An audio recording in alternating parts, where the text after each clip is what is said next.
Another day, another war zone on the Cape Flats. While politicians talk and soldiers patrol, innocent families are still ducking bullets in their own homes. Today we dive deep into the escalating gang violence tearing apart communities like Hanover Park, Mitchell's Plain, and Lavender Hill. Is Operation Prosper really making a difference, or is it just another expensive show of force? This is South Africa Daily, bringing you the latest developments on crime, safety, and communities across the country. Gang turf wars over drugs continue to rage across the Cape Flats despite the deployment of the South African National Defence Force under Operation Prosper. Over 100 gangs, drive-by shootings, and daily gunfire have turned neighborhoods into battlegrounds. Residents say the military presence has brought little relief. Is this intervention failing the people who need it most? Gang violence across the Cape Flats continues to intensify, with brutal turf wars driven largely by control over the lucrative drug trade. Despite the deployment of the South African National Defence Force, stability remains elusive in affected communities. There are believed to be over 100 gangs operating across areas including Mitchell's Plain, Manenberg, Delft, Lavender Hill, and Hanover Park. Residents say daily life has become overshadowed by the constant sound of gunfire.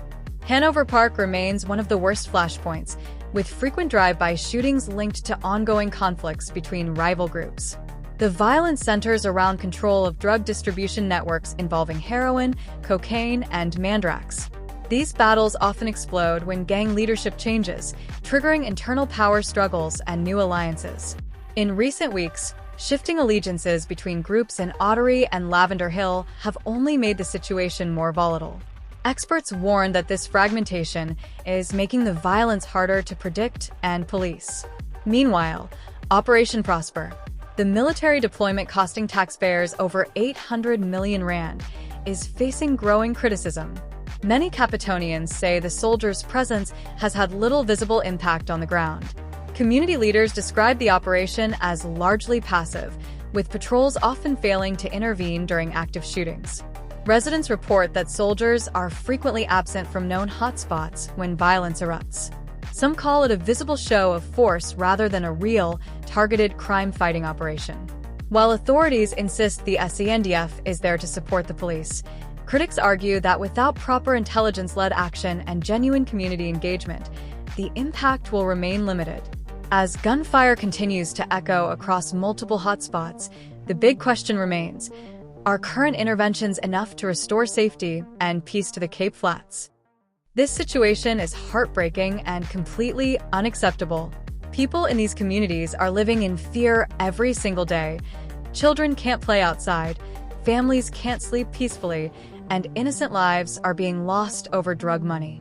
Operation Prosper was supposed to bring relief, but if residents and activists say it's not working, then we need honest answers. More money and more soldiers alone clearly aren't enough.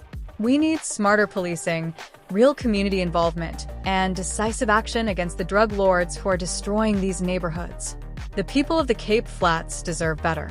They deserve to feel safe in their own homes. Enough is enough. The violence on the Cape Flats must stop. Families are tired of living in fear while turf wars rage on. If you're from the Cape or know someone affected by this, drop a comment below. What do you think needs to happen to bring real peace to these communities? Share this video so more people become aware of what's really happening. Stay safe out there, and let's hope those in power finally listen. This is South Africa Daily, bringing you the stories that matter. Stay informed, stay aware. This is South Africa Daily. Don't forget to like, subscribe, and support independent local news.